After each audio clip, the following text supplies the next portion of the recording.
Assalamualaikum warahmatullahi wabarakatuh. Bismillahirrahmanirrahim. Alhamdulillahi nahmaduhu wa nasta'inuhu wa nastahdihi wa nastaghfiruh wa na'udzu billahi min shururi anfusina wa min sayyiati a'malina. Man yahdihillahu fala mudilla lahu wa man yudlilhu fala hadiya lahu.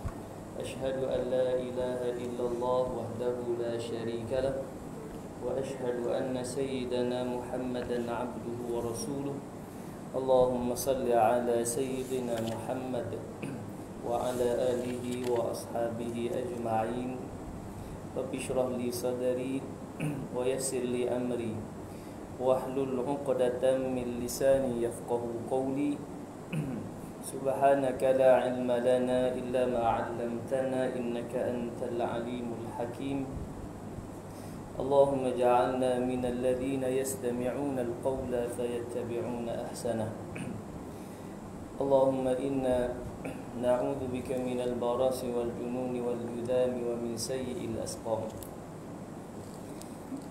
اللهم إن هذا المرض جند من جنودك تصيب به من تشاء وتصرفه عن من تشاء اللهم فاصرف عنا وعن بيوتنا وعن أهلنا وأزواجنا وذرارنا وبلادنا وبلاد المسلمين واحفظنا مما نخاف ونهذر فأنت خير حافظا وأنت أرحم الراحمين استغفر الله العظيم إن الله غفور رحيم ولا حول ولا قوة إلا بالله العلي العظيم أما بعد. Muslimin muslimat rahimakumullah, alhamdulillah. Pertamanya kita memanjatkan kesyukuran kepada Allah Subhanahu wa taala kerana Allah Subhanahu wa taala masih lagi kurniakan kepada kita nikmat kehidupan, dalam masa yang sama juga dikurniakan nikmat kesihatan dan nikmat kelapangan masa yang memungkinkan kita hadir ke surau pada malam ini. Walaupun dalam masa yang sama ramai dalam kalangan rakyat Malaysia yang kita nak sebut positif kan? Dari hari ke hari ratus-ratus lagi positif. Kalau hari ni ratus 800 kan? Kemarin 1200. Yang yang positif maksudnya sehari-sehari itu ada yang baharu yang dijangkiti dengan COVID-19. Jadi mudah-mudahan kita sentiasa berdoa kepada Allah agar virus ini segera diangkat oleh Allah Subhanahu wa taala. Ya, sebenarnya Allahumma salli ala Muhammad, kita dah dapat recover balik dah. Recovery balik, cuma dia mari sebut gelombang seterusnya kan, kluster-kluster yang baharu itu semua ujian daripada Allah. Ya, demikian jugalah negara-negara yang lain yang diuji yang diawali dengan negara China yang begitu teruk pada awalnya, kemudian dapat kita nak sebut pulih balik kan. Demikian jugalah kita berdoa dan berharap kepada Allah agar negara kita yang tercinta ini segera pulih daripada COVID-19. Dan kita melihat umpamanya di Saudi pun dah pulih dan dah pun membenarkan untuk 1 November jemaah umrah luar daripada Saudi datang untuk melaksanakan umrah, cuma dihadkan umur 18 hingga 50. Hak umur itulah. Ya, jadi yang lebih tu nak macam mana masih lagi diujilah ya. Walaupun keinginan untuk boleh jadi mengerjakan umrah itu begitu tinggi, tapi dah kerana dihadkan umur 18 hingga 50. Kerana umur tu umur yang Allahumma salli ala Muhammad kita nak sebut kuranglah risiko. Yang lebih pun berisiko, lebih 50 berisiko, dan kurang 18 pun berisiko. Ya, kerana yang kurang pastinya antibody ya bagi budak-budak ni kurang. Demikian juga yang lebih 50 kan, dia dah pusing baliklah ya. Kalau kehidupan kita ni daripada kecil ni meningkat naik sampai ke puncak, boleh jadi umur 35, 40 umur matang. Umur matang dalam nak memimpin dan menguruskan. Kita nak sebut kepimpinan, khususnya yang disebutkan dalam Al-Quran Arba'ina sanah, umur 40 tu, ya. Umpamanya Nabi kita, Nabi Muhammad sallallahu alaihi wasallam dilantik menjadi Nabi pun umur 40, umur kematangan yang matang. Naik 35 40, kemudian turun pula 50 60 70. Mana hak ujung ni, hak 60 70 ni seumpama yang hak awal ni lah 10 tahun 15 tahun. Jadi hak ni pun lemah, hak ujung ni pun lemah. Hak kuat atas ni yang meningkat naik. Hak meningkat naik ni kuat. Kerana tu ada orang yang dia positif, ya, tapi dia tak ada gejala. Kerana antibody dia kuat. Kalau boleh jadi anggota pasukan seragam kan, anggota polis ke tentera hak tu. Kan hari-hari berkawak, berlari hari-hari. Covid pun tak boleh nak lawan. Kan Covid kalah dengan dia. Kan. Tu. Jadi di mana walaupun dia nampak tak ada bergejala, tapi dia sebagai pembawa, tu bahaya, ya. Covid ni bahaya tu gitu. Walaupun kita nampak tembok suhu ni 36.5, okey, tapi dia ada. Itu yang bahaya. Yang tak susah untuk dikenal pasti. Baik, jadi demikianlah, ya, kita saban masa dan ketika untuk berdoa kepada Allah. Allahumma fasrif wa anna, ya Allah, jauhkanlah kami daripada COVID-19, wa an buyutina, dan juga rumah kami, wa an ahlina, ahli keluarga kami, wa azwajina, isteri kami, wa zararina, anak zuriat keturunan kami, wa biladina, negara kami, wa biladil muslimin, dan negara-negara kaum muslimin, wahfadna mimma nakhaf wa nahzar, dan peliharalah kami ya Allah daripada apa yang kami takut dan yang kami waspada. Baik muslimin muslimat rahimakumullah, kita menyambung kembali kuliah tafsir dengan menggunakan kitab Tafsir Nurul Ihsan penggal pertama pada muka surat yang ke-122 ayat yang ke-76. Muka surat yang ke-122 tak ada. Tak ada bawa. Boleh jadi muslimat ada bawa, tak apa kita sebut. 122 muka surat 122 1 2 3 4 5 6 7 8 9 10. Baris yang ke-10 dari atas mulai dengan ayat kalimah bala. Baik, sebelum ini kita membicarakan bagaimana golongan Yahud, ya, dia tidak amanah dalam janji. Dia disebutkan bahawa wa min ahlil kitab, golongan ahlil kitab al-yahuda wan nasara, bila mana mereka diberi amanah, wa min ahlil kitab man in ta'manhu bi qintarin yu'addihi ilaik, wa minhum man in ta'manhu bi dinarin la yu'addihi ilaik illa ma dumta alaihi qa'ima. Allah sebut dalam ayat 75 yang kita baca dululah. Sebelum kita nak masuk ayat 76, kerana berkesinambungan tu. Dan di antara Alkitab ada orang yang kalau engkau amanahkan dia menyimpan sejumlah besar harta sekalipun, ia akan mengembalikannya dengan sempurna kepadamu. Baik. Ada golongan Alkitab yang amanah. Di awal ayat sebut ada yang amanah. Kemudian wa minhum man in ta'manhu bidinarin la yu'addihi ilaika illa ma dumta alaihi qa'ima. Dan ada pula di antara mereka yang kalau engkau amanahkan menyimpan sedinar pun, tidak akan mengembalikannya kepadamu kecuali engkau selalu menuntutnya yang demikian itu. Maknanya ada yang amanah dan ada yang tidak amanah, walaupun hanya satu dinar, bidinarin, ya, satu duit wang mahlah, wang dinar. Tidak amanah, melainkan kamu berdiri menuntut, minta, jaga. Maka datang ayat yang ke-76 yang akan kita baca ini. Ayat 76, malam ni kita akan baca dua ayat 76 dan 77 dari surah Ali Imran. A'udzu billahi minasy syaithanir rajim. Bismillahirrahmanirrahim. Alhamdulillahi rabbil alamin. Ar-Rahmanir Rahim. Maliki yaumiddin. Iyyaka na'budu wa iyyaka nasta'in. اهدنا الصراط المستقيم صراط الذين أنعمت عليهم غير المغضوب عليهم ولا الضالين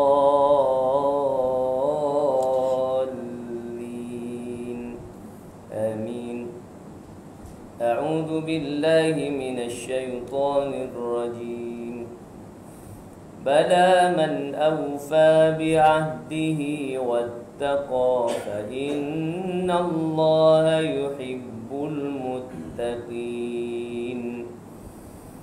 إن الذين يشترون بعهد الله وأيمانهم ثمنا قليلا أولئك لا خلاق لهم في الآخرة ولا يكلمهم الله ولا ينظر إليهم يوم القيامة ولا يزكيهم ولهم عذاب أليم.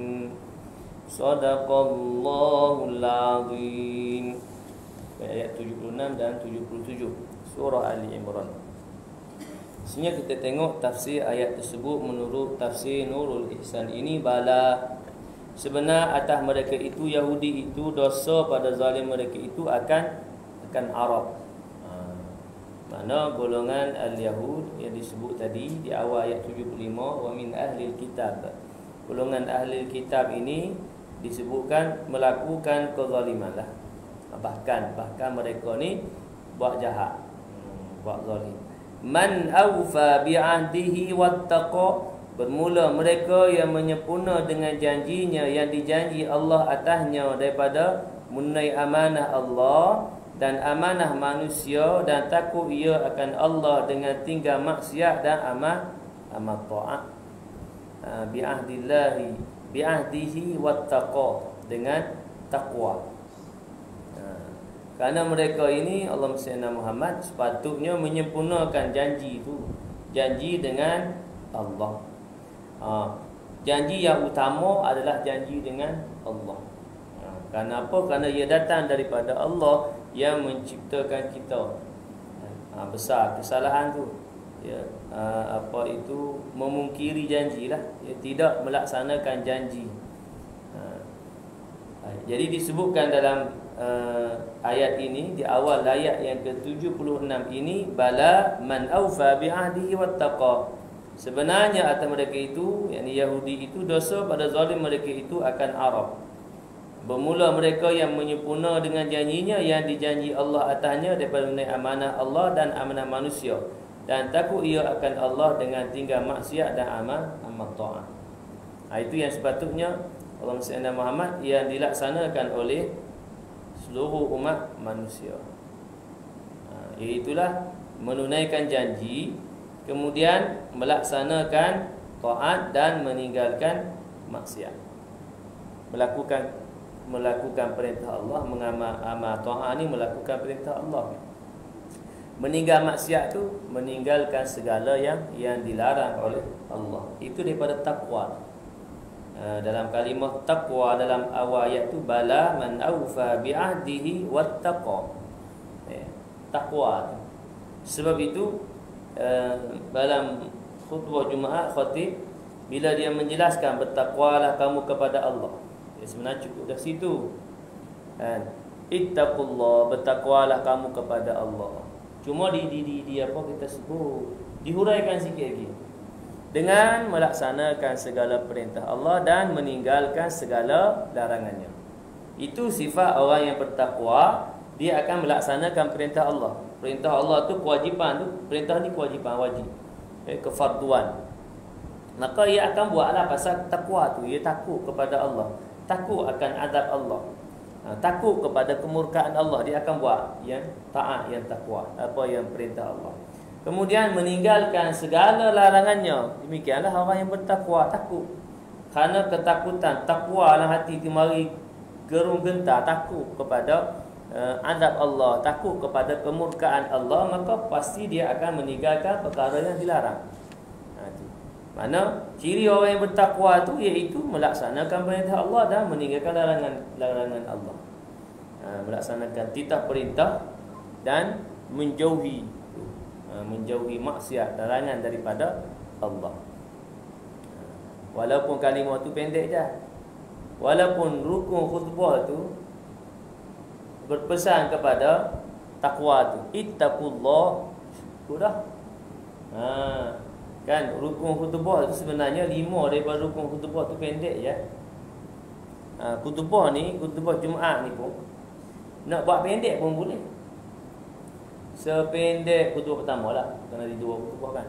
Sependek kita kata 3 minit pun boleh. Selesai rukun.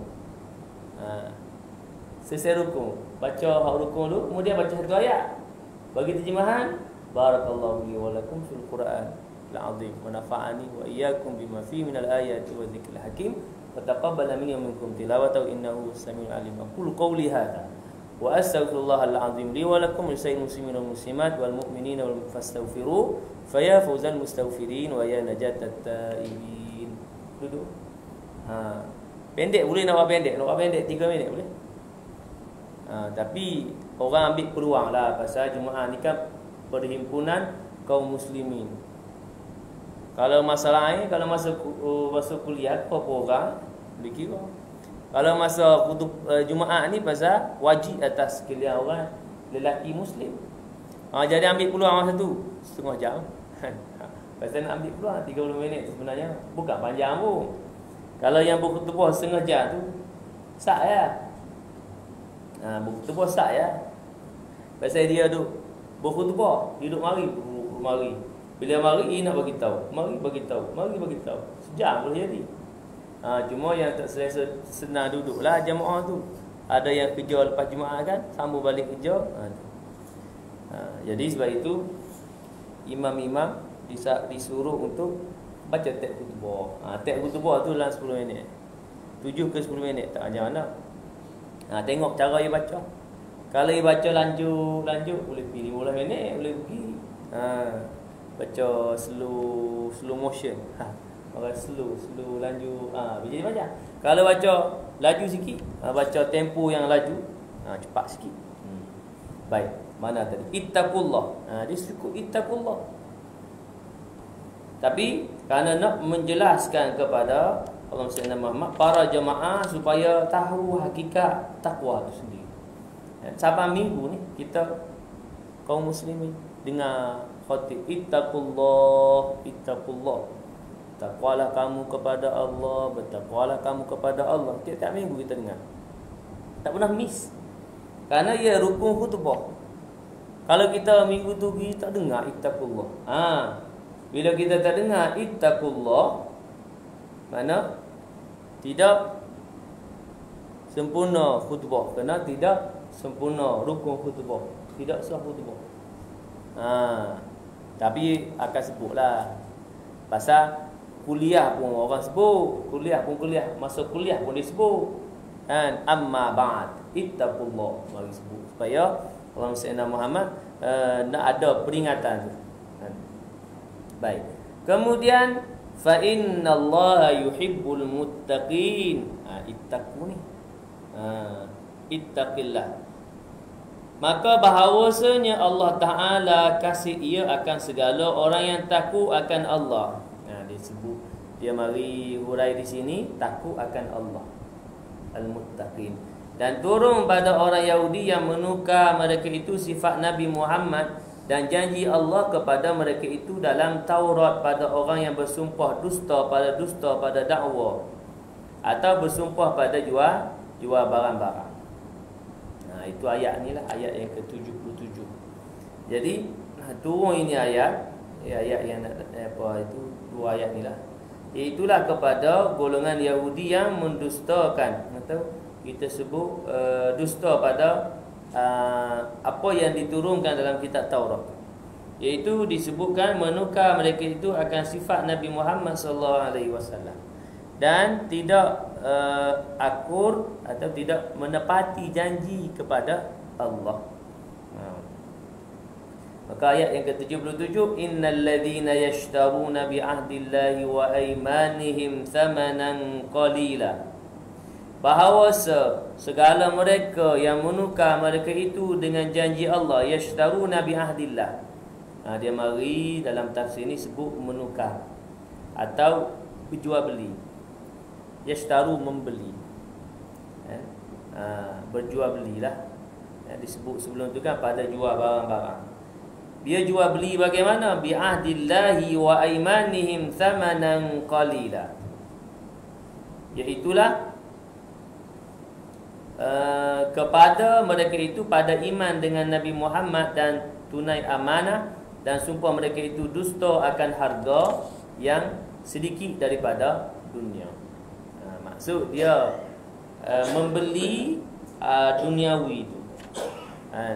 Dia membeli harga dunia lah, nak kepada dunia dan menolak kepada ahdillah, bi ahdillah, janji Allah.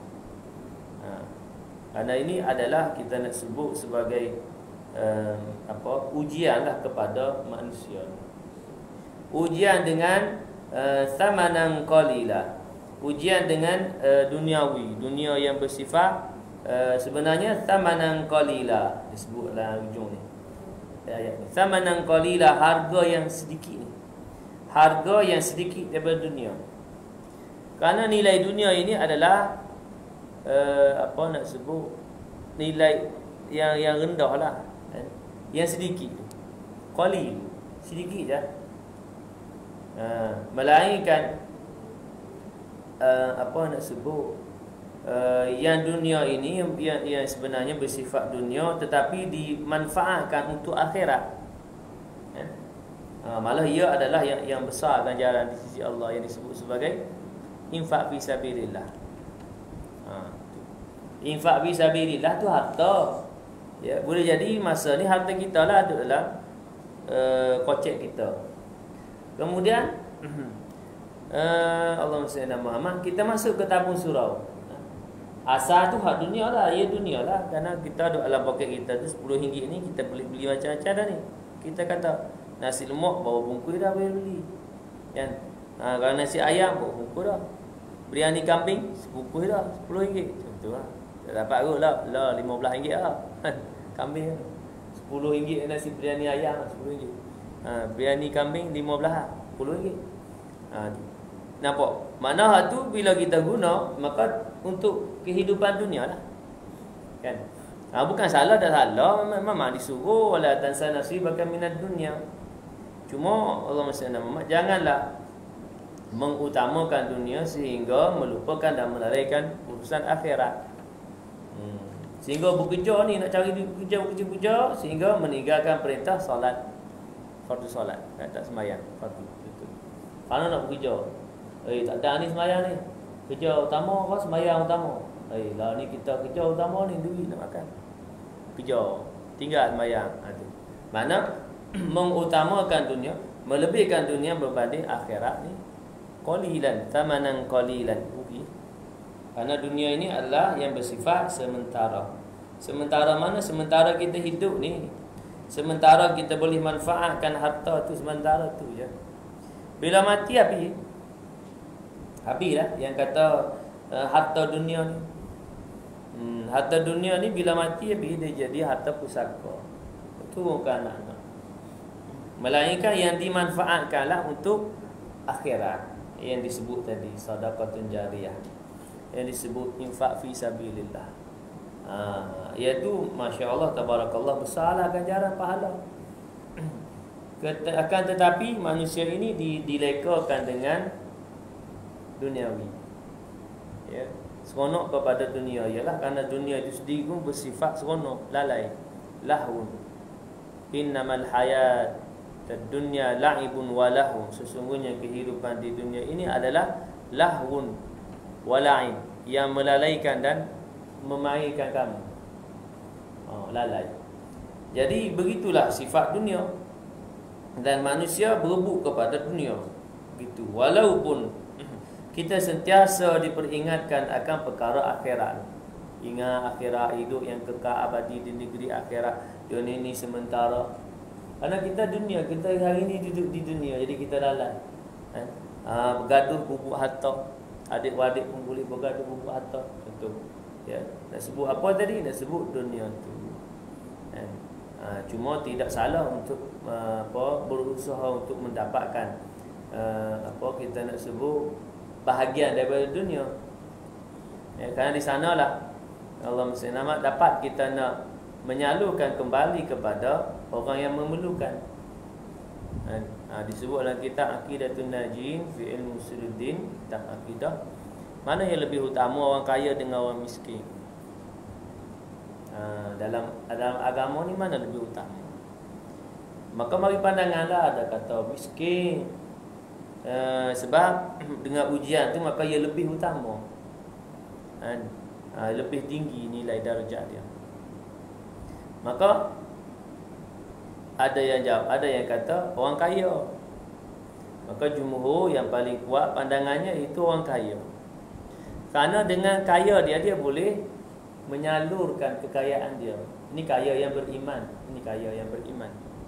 Okay, seperti mana Sayyiduna Uthman bin Affan, seperti mana Sayyiduna Abdul Rahman bin Auf. Kan? Bila kaya beriman ini, kaya yang memberi manfaat kepada agama. Cuma bila diuji dengan kaya ni masalah pula. Bila kaya, ujian dengan kaya ni berat juga. Bila kaya, ialah keinginan pun mari macam-macam keinginan. Keinginan nak memiliki tu, nak memiliki ni memiliki tu. Ya, tu. Bila ada, dia akan berlebih-lebihan. Wah, sepatutnya sekadar ini saja, cukup dah. Kan? Tapi dengan berlebih-lebihan, ia disebut sebagai melampaui batas. Kan? Itu dengan kaya ni, bermewah-mewahan pula. Waliyadzubillah. Kan? Itu berapa ramai yang kalah dengan harta kekayaan. Kan? Sedikit sajalah yang berjaya untuk menguruskan harta kekayaan. Cuma utamanya orang kaya yang beriman. Tapi kalau kata kaya yang tidak beriman, kaya yang bakhil, kedekut, maka pastinya utamanya miskinlah. Pasal dia kedekut, dia tidak memberi manfaat kepada agama. Tu. Baik. Cuma persoalan tu kaya yang beriman, kaya yang ada manfaat untuk agama dengan miskin. Maka pastinya orang kaya yang ada manfaat untuk agama. Baik, kemudian ulaika la khalaqa lahum fil akhirah wa la yukallimuhumullahu wa la yanzuru ilaihim yaumal qiyamati wa la yuzakkihim wa lahum adzabun alim. Ulaika la khalaqa lahum fil akhirah, mereka itulah tiada bahagian bagi mereka, tiada bahagian bagi mereka itu pada akhirat. Waliyadzubillah, tak ada bahagian untuk akhirat. Walaupun mereka dalam kehidupan di dunia ini nak boleh, maksudnya dengan harta kekayaan tadi, nak tu boleh, nak jet peribadi boleh, nak helikopter boleh, kerana kaya kan. Kaya ni macam-macam. Kerana begitu sifat dunia. Sifat dunia ini dengan nak ni, dengan nak sesuatu ni dengan RM2 kan. Dengan orang kaya ni dia boleh beli macam-macam lah. Kalau kata sifat dunia ni, walaupun dia bersalah, dia boleh lepas daripada kesalahan tu. Dia beli pula, beli lawyer, lawyer yang paling baik, lawyer kan. Lawyer yang paling baik, pusing mari-mari lepas kan. Lawyer ni pun risiko macam tu juga. Lawyer ni risiko dia bila dia mengadili kes, dalam dia nak membantu orang yang bersalah, bahaya tu kan. Ada satu kes, Allahumma salli ala Muhammad, macam mana ya, di mana lupa, yang dia kelar leher kan, kemudian dia rogul di mana, di Terengganu ke mana, lupa, Allah alam kan. Kemudian lawyer ni nak ni lah, kerana ialah bila dia dijatuhkan hukuman bunuh lah, kerana membunuh kan. Cuma lawyer ni kita nak sebut bila dalam nak berpihak kepada yang salah ni, maka bila dia mengutarakan nampak pelik lah kan. Maka dia nak apa itu nak sebut ke mana, nak menghindarkan daripada dijatuhkan hukuman bunuh, maka disebutkan bahawa dia bunuh tidak sengaja. Dikatakan bahawa wanita itu meronta-ronta sehingga sehingga mati. Mana sehingga meninggal dunia. Kalau tak meronta tak mati gitu. Wallahu a'lam kan. Jadi itu semua tu kita nak sebut dalam kehidupan di dunia itu begitu. Ada yang berpihak kepada yang betul, ya alhamdulillah. Ada berpihak kepada yang salah, ya benar, dalam kehidupan dunia lepaslah dia.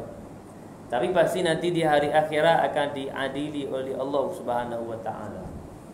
Jangan harap bahawa dia boleh lepas di dunia, tapi nanti di akhirat dia boleh lepas lagi tak. Ni. Ulaika la khalaqa lahum fil akhirah. Mereka itulah tiada bahagian bagi mereka itu pada akhirat.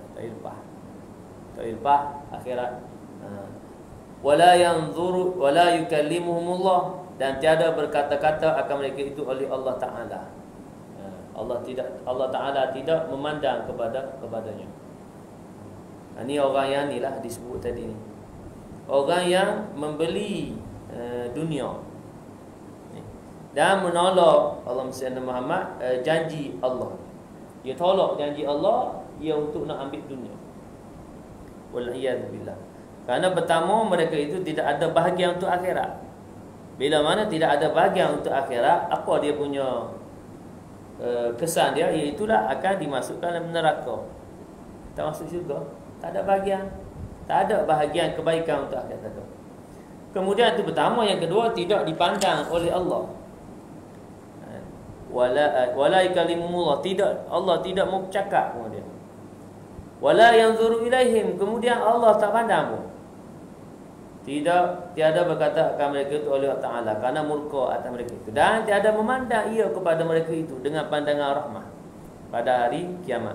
Dan tiada suci, wala yuzakkihim, tiada suci ia akan mereka itu daripada dosa, dan bagi mereka itu azab yang sangat pedih. Walahum adzabun alim, dan bagi mereka itu azab yang sangat pedih. Ini kesan berat ni, implikasi berat ni kepada orang yang memilih dunia. Dia punya kesan ni, apa kesan dia ni, apa kita nak sebut, bagaimana kita melihat kesan ini, iaitu orang yang memilih dunia, dia tolak akhirat. Dia nak dunia, akhirat dia tak mahu. Ya. Hak jenisnya kita nak sebut sekularisme, liberalisme, termasuk ni waliyadzubillah. Kan sekular ni memisahkan antara urusan dunia dan akhirat. Akhirat. Urusan dunia. Sepatutnya apa dia Islam ni? Islam is the way of life. Islam itu satu cara hidup. Semua dalam kehidupan kita ni Islam. Bagaimana Islam? Kalau kata nak berjual beli, muamalah Islam. Nak berhubungan lelaki perempuan, ada munakahat. Kan? Ada semua dalam kehidupan kita. Mula bangun siapa? Dalam hari-hari kita mula bangun tidur sampai tidur balik. Setiap hari pusing-pusing dalam Islam. Dan Nabi ajar secara detail. Nabi tunjuk kepada kita supaya secara detail, dan kita boleh ikut contoh teladan daripada Nabi sallallahu alaihi wasallam. Itu kita nak sebutkan Islam is the way of life. Islam itu satu cara hidup. Tak boleh pisah, tak boleh asing. Kerana kehidupan Islam tu begitu Islam. Tak boleh asing. Oh ni nak kena asing ni, ni hak Islam, okey, hak agama, okey. Hak bukan agama, ni dunia. Tak. Pasal dia sekali. Dia tak berasing. Baik. Jadi kesan dia tadi, dia mengambil dunia, dia ambil dunia, tolak akhirat. Jadi sebut. Membeli dunia, dengan harga yang sedikit je. Kerana dunia ni nilai dia tak ada apa pun. Kerana dunia ini nanti akan hancur binasa. Yang kekal abadi adalah akhirat nanti. Yang berjaya iaitulah yang mengutamakan akhirat. Akhirat menjadi matlamat dia. Bila akhirat menjadi matlamat dia, dia akan berusaha untuk apa kita nak sebut, memperbanyakkan apa yang dia nak bawa untuk akhirat. Dan apa yang nak bawa untuk akhirat tidak lain dan tidak bukan iaitu amal soleh. Harta tak bawa harta.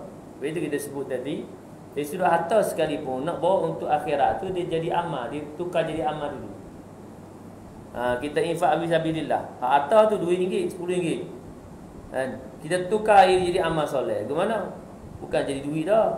Bukan duit dengan kita dah. Duit tu dah pergi ke mana dah? Masuk tabung surau untuk pengusaha surau. Masuk dah. Itu yang kata dia tukar. Daripada yang dunia tukar jadi akhirat. Apa lagi contoh, kita ada sebidang tanah, kita wakafkan untuk tanah perkuburan. Boleh jadi tanah perkuburan di kawasan ni, Korea ni, Masjid Kulim ni penuh dah. Jadi tak ada nak cari tanah. Jadi kita ada sebidang tanah, kita wakafkan. Tukar, dah jadi kita wakaf, dah tak jadi hak kita. Dah jadi harta, kita wakafkan untuk Allahumma salli ala Muhammad, untuk agama. Jadi dia tukar. Dia tak jadi milik kita dah, jadi milik untuk agama. Kan? Maka itu yang disebutkan sebagai amal soleh, bekalan untuk akhirat. Bila bekalan untuk akhirat ni, ia bukan daripada harta duniawi. Dia dah tukar menjadi amal soleh. Bila harta duniawi itu, maka akan berpindah-pindah. Kan? Seseorang mati, maka harta duniawi akan menjadi harta pusaka. Melainkan yang telah kita wakaf, jadi tak boleh dah. Anak-anak ni tak boleh nak tutup ni. Lepas tu bila tutup ni tanah ayah aku ni. Mari tengok, dah diwakafkan, dah diserahkan kepada Majlis Agama Islam. Wakaf ada dah surat apa semua. Tak boleh kacau dah. Anak-anak tak boleh kacau dah. Itu adalah wakaf daripada ayah. Cuma kalau anak ni ayah wakaf pun anak nak pergi kacau juga, amat tak kata. Kan? Itulah Allah SWT sebagai amal yang ayah itu boleh berterusan masuk mengalir kepada si ayah. Allah SWT berpanjanganlah walaupun dia telah mati. Sepatutnya si anak itu ada bahagian untuk membantu ibu dan ayah. Kan? Boleh wakaf lah. Wakaf siapa apa-apa nama niat untuk mak ayah, ibu dan ayah. Contoh kita sebut harta daripada ibu dan ayah sendiri yang ditinggalkan. Kan? Kalau kita dah tidak kita pun dah kaya dah.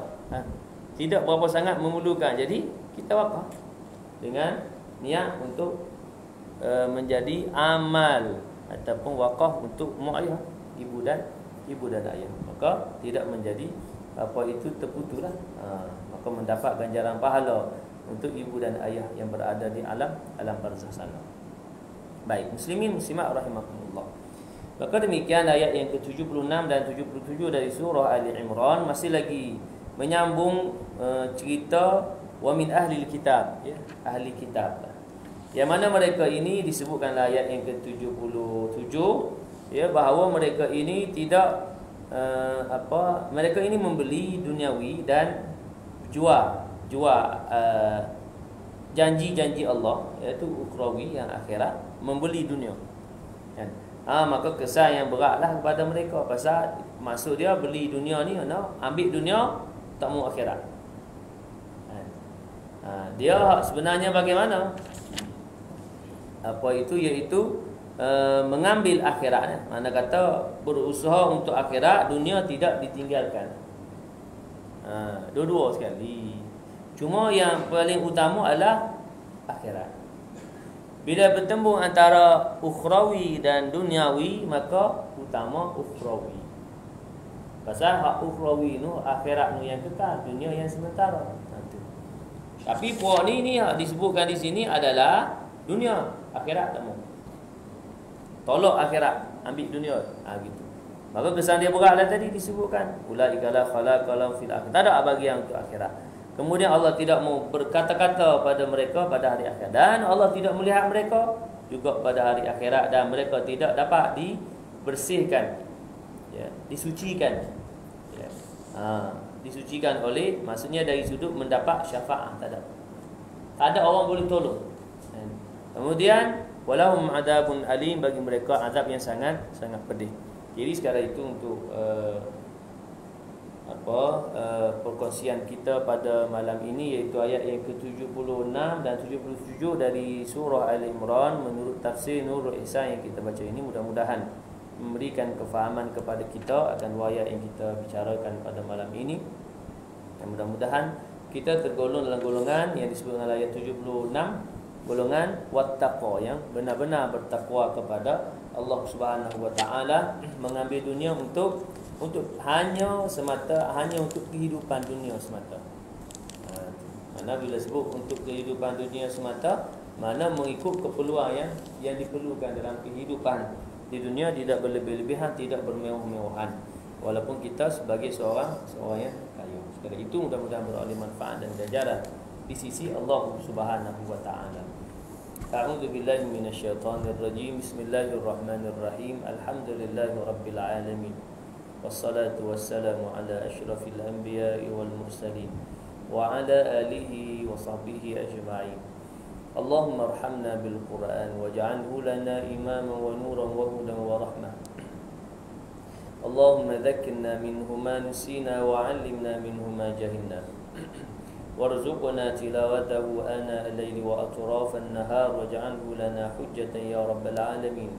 Allahumma ja'alil Qur'ana lana fid dunya qarina, fil qabri munisa, wa fil qiyamati syafi'a, wa 'ala sirati nura, wa ila al-jannati rafiqa, wa minan nari sitran wa hijaba, wa ila al-khairati kulliha dalilan wa imama. Rabbana 'alaika tawakkalna wa ilayka anabna wa ilayka al-masir. Rabbana atina fid dunya hasanatan wa fil akhirati hasanatan wa qina adzaban nar. Wa sallallahu ala sayyidina Muhammadin wa ala alihi wa sahbihi wa baraka wa sallam. Walhamdulillahi rabbil alamin. Subhanakallahumma bihamdika asyhadu an la ilaha illa anta astaghfiruka wa atubu ilaik. Bismillahirrahmanirrahim. Wal 'asri innal insana lafi khusr illa alladhina amanu wa 'amilus solihat wa tawasaw bil haqq wa tawasaw bis sabr. Wabillahi taufiq wal hidayah. Assalamualaikum warahmatullahi wabarakatuh.